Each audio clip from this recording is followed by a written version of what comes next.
Alhamdulillahirabbil alamin wa bihi nasta'in ala umuri dunya waddin.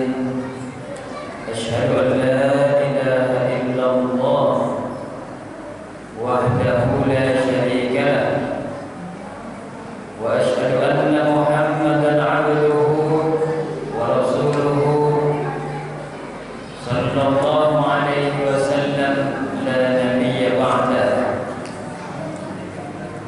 Allahumma salli wa sallim wa barik ala sayyidina Muhammadin wa ala alihi wa ashabihi ajma'in.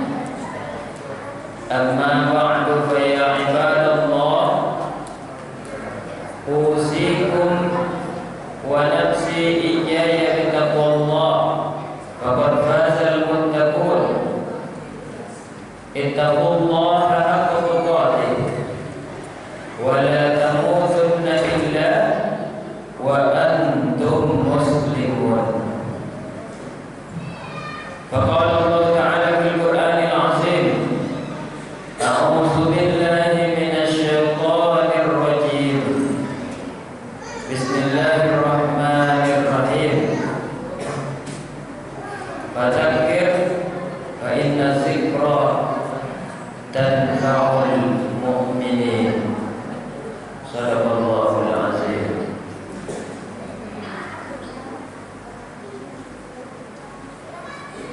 Masyiral muslimin, sidang jemaah Jumat yang dimuliakan Allah.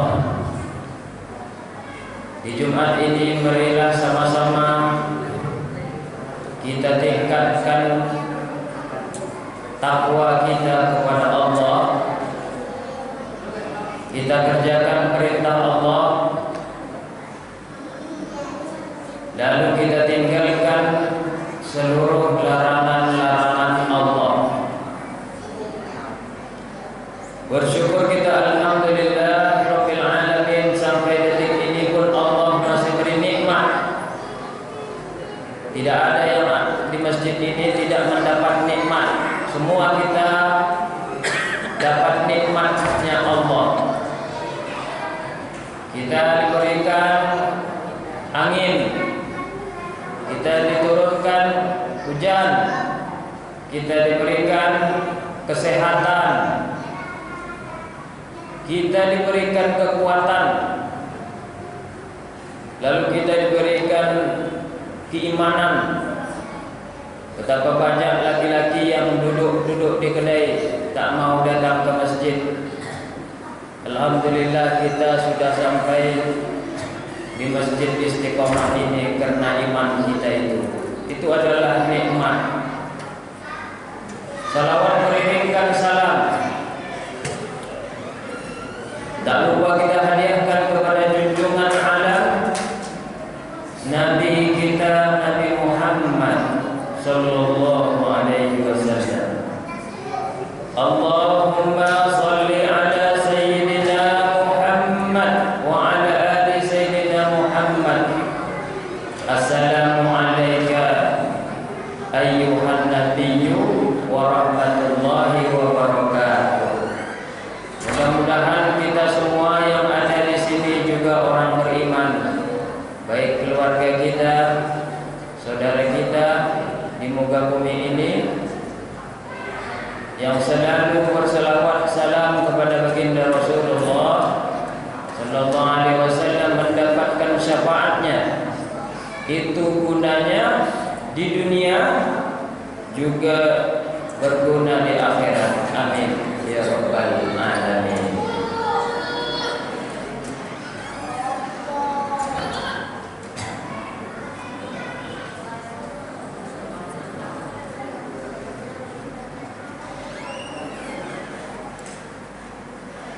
Kaum muslimin sidang jamaah Jumat yang dimuliakan Allah.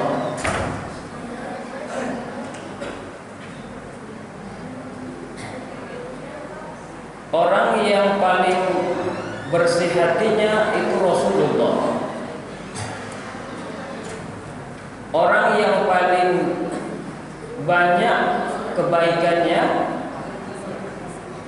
budinya itu Rasulullah.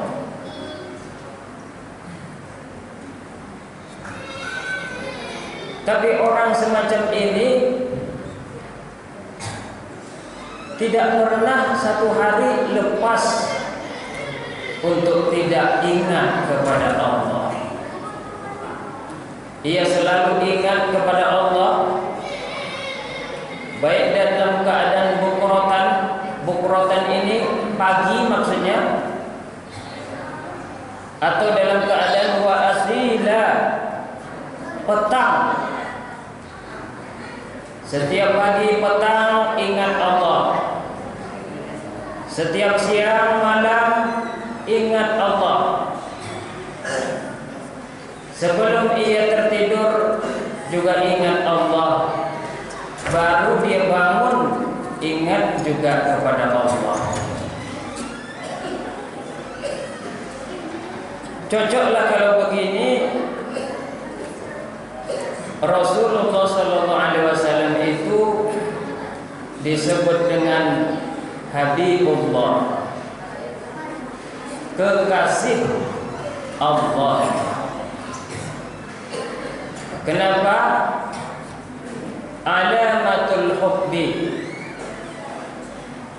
tanda-tanda orang yang sedang kasmaran, sedang suka, sedang jatuh cinta, falling in love kata orang, adalah kasratul zikri, sering-sering menyebut seseorang atau siapa yang ia cinta. Kalau kita cinta kepada anak kita, jumpa kawan kita, ceritanya anak kita, karena kita senang ke anak kita itu. Cinta kepada kekasih kita, pasangan kita, cerita kita kebanyakan dia saja. Kadang sampai bosan orang ceritanya itu saja. Ya gimana lagi orang sedang kasmaran, tentu yang disebut yang ia cintai itu, yang ia sukai itu. Sebagaimana juga kalau kita hamba Allah, suka kepada Allah, cinta kita kepada Allah, mesti kita meniru Rasulullah dengan mempersebut atau memperbanyak sebut zikir la ilaha illallah. Pagi la ilaha illallah, siang la ilaha illallah, sore la ilaha illallah, juga malam la ilaha illallah.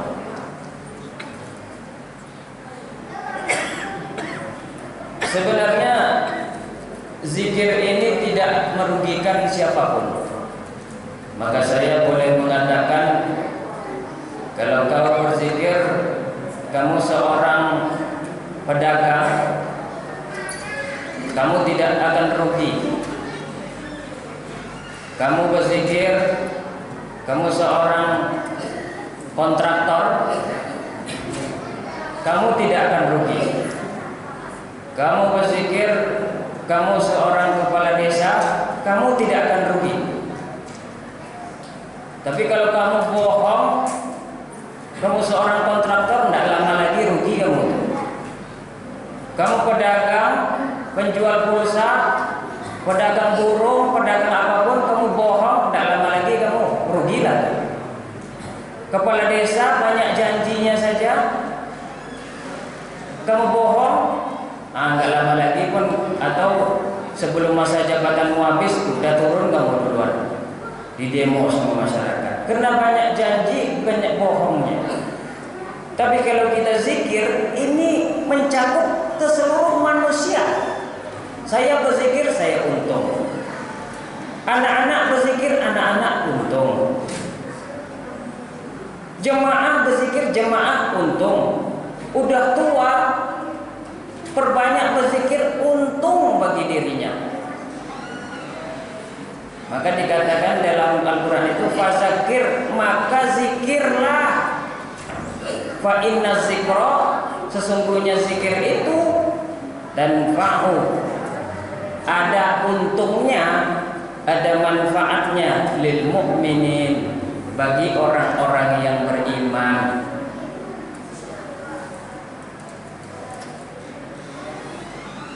krisis mengingat Allah atau kekurangan manusia sekarang ingat kepada Allah, itu yang menyebabkan hatinya itu cepat panas atau emosi. Orang kalau lagi amarah itu jarang sekali yang ingat Allah. Apa saja dia marah pasti dia mau melampiaskan, melempar HP, bercarut, menyalahkan kawan. Tapi kalau dia ingat cepat, istighfar cepat, kemudian dia berwudu, marahnya itu insya Allah bisa diredakan. Inilah keuntungannya daripada banyak-banyak berzikir. Tidak ada rugi. Ada 3 zikir. Pertama, zikir secara jelas atau zikir jali, zikir yang didengar orang, seperti kita dengar subhanallah setelah sholat 33 kali, alhamdulillah 33 kali, Allahu Akbar 33 kali. Itu jelas orang bisa ngikut. Kedua, zikir khafi, zikir yang tidak dengar atau zikir di dalam hati. Ini yang saya maksud tadi. Sambil mengerjakan proyek, sambil berzikir di hati, sambil menunggu, daripada kita ngambek ataupun merajuk menunggu seseorang, tambah muak kita menunggu seseorang itu lama kali. Itu baguslah kita sempatkan berzikir. Saya sendiri begitu. Lama kali lah kawan saya ini. Saya bawa berzikir sambil nunggu. Ada setengah jam baru dia datang. Tapi saya tetap tenang dan tenteram. Kenapa?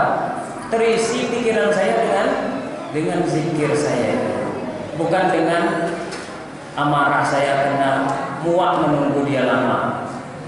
Ini sebetulnya yang harus kita upayakan terus dalam keadaan terjepit sekalipun. Di dalam hati berzikir. Di mana-mana zikir di dalam hati ini boleh. Ini saya katakan. Mau di masjid ini zikir dalam hati boleh. Mau di Honda nanti zikir dalam hati boleh. Mau di pesawat zikir dalam hati boleh. Mau di mana-mana, di hutan, di kebun, boleh saja. Tidak ada aturan tempat dan aturan waktu yang melarang untuk berzikir. Sambil pegang HP dalam hati, subhanallah, subhanallah, boleh.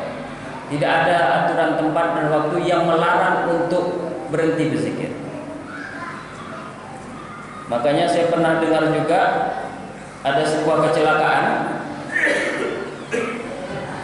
Lalu kecelakaan itu mobilnya lecet, padahal laju itu, dan orang di dalamnya tidak apa-apa.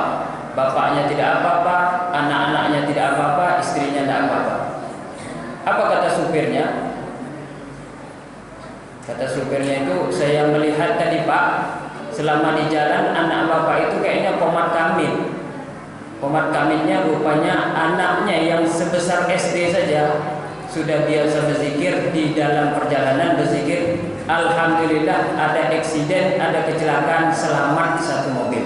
Supirnya selamat, anaknya selamat. Ini yang mesti kita dawamkan atau kita biasakan, apalagi dalam perjalanan. Apalagi sekarang banyak kecelakaan di jalan, di tol, mau ke Dumai banyak yang meninggal. Itu karena kadang-kadang tidak ditolong atau tidak dalam lindungan Yang Maha Pencipta. Jalan adalah Allah. 3 zikir hakiki, zikir lahir batin. Ini juga termasuk yang saya katakan tadi, dimanapun tempat, apapun waktunya, tidak ada bisa melarang kita berhenti berzikir. Makanya kalau pahlawan kita dulu mau dipenjara dia sekalipun, mau akan dipotong kepalanya sekalipun, tasbihnya itu tidak putus untuk berzikir dia, supaya hatinya tetap tentram. Tidak ada yang bisa menghentikan orang Islam untuk berzikir. Fadilah atau utama-utama berzikir itu, pertama tadi menenteramkan hati. Daripada nunggu orang lama-lama marah kita, zikirlah. Kedua, supaya dekat diri kita ini kepada Allah. Sebenarnya diri ini yang mana? Badan kita kah?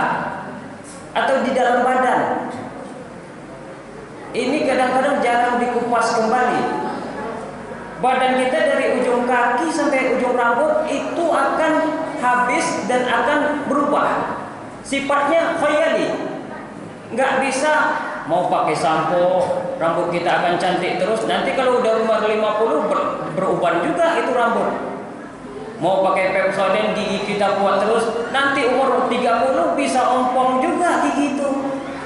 Badan kita dikasih kulit itu entah apa saja namanya, habis juga, jelek juga kulit itu, keriput juga. Jadi badan ini dari ujung kaki sampai ujung rambut bukan diri yang sesungguhnya. Diri juga, tapi bukan diri yang sesungguhnya. Diri yang bisa dekat dengan Allah itu adalah diri yang di dalam badan.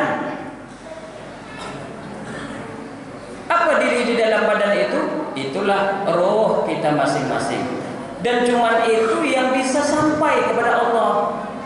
Karena mayat nanti tinggal di kuburannya itu.